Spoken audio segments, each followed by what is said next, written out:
Hello everyone, welcome back to my channel, Mental Health and Wellness. And today I'm going to be talking about a very popular movie star that passed on Sunday.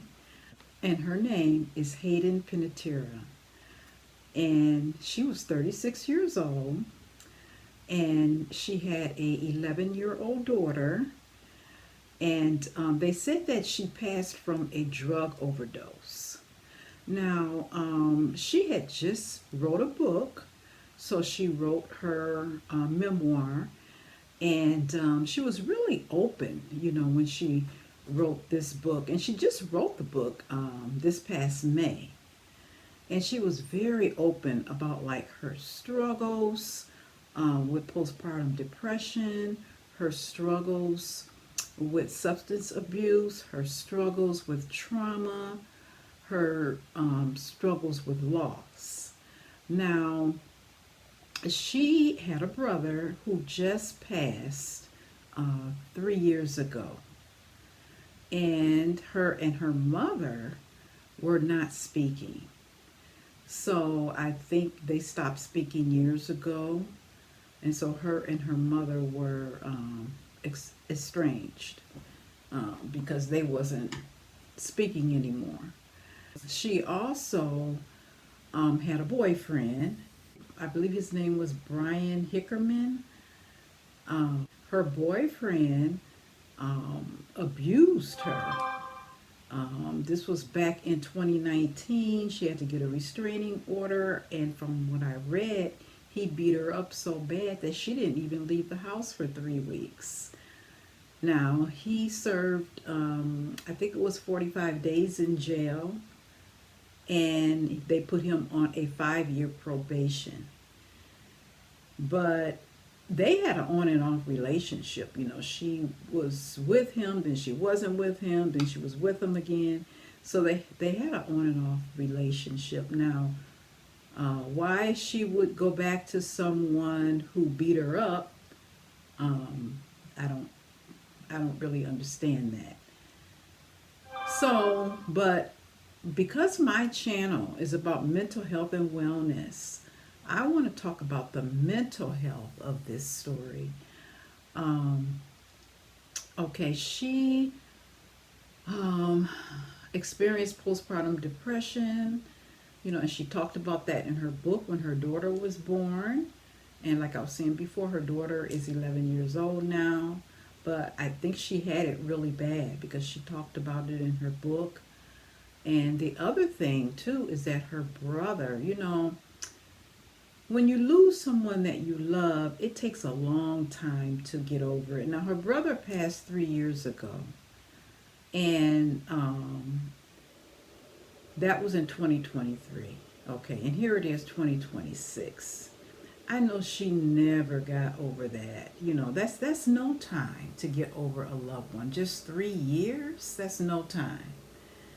And because she said that I was listening to an interview, and she was saying that in this interview she was talking about how her and her brother were like twins. They could talk about anything and everything, and she would lean on her brother, even though her brother was younger than her. He would give her advice, and she would give him advice. And she talked about, how she really, really missed her brother.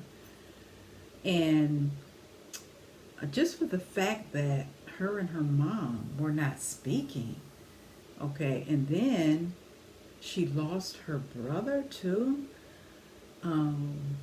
I believe that could be why she became a codependent person, where this boyfriend, Brian, even though she knew she was in a domestic violence relationship with him, I'm wondering if that has something to do with her codependency on him.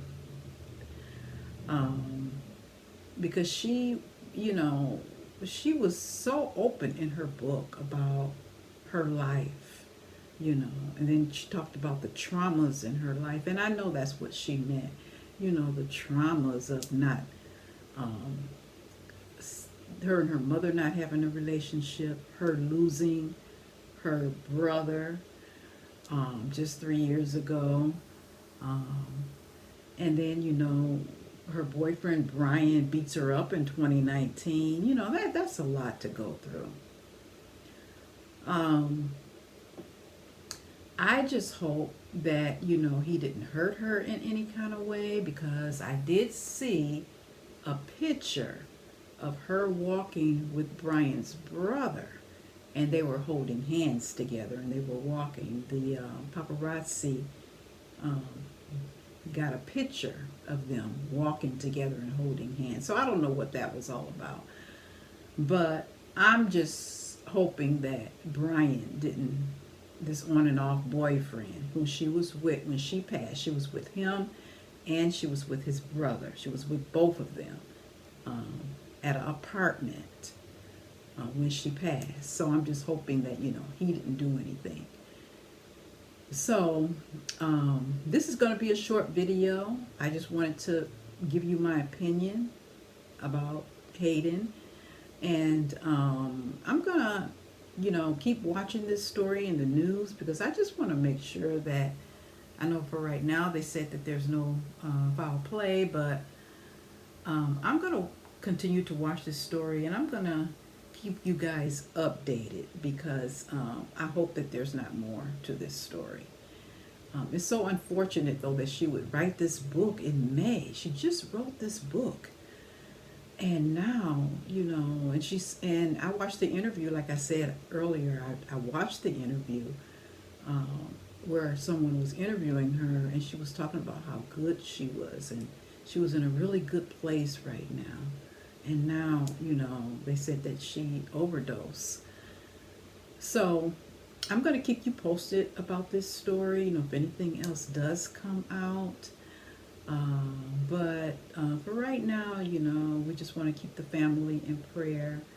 And I would hate to lose a child and not have a relationship with that child.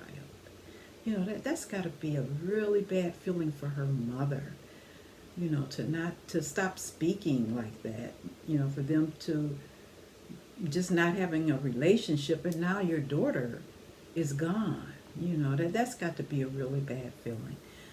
Okay, but anyway, I hope you enjoyed this video. Like I said, this video was just about my opinion, the mental health aspect of it. I just wanted to talk about that. So if you like my video, you can like, subscribe, and share. Okay, bye-bye. See you in my next video.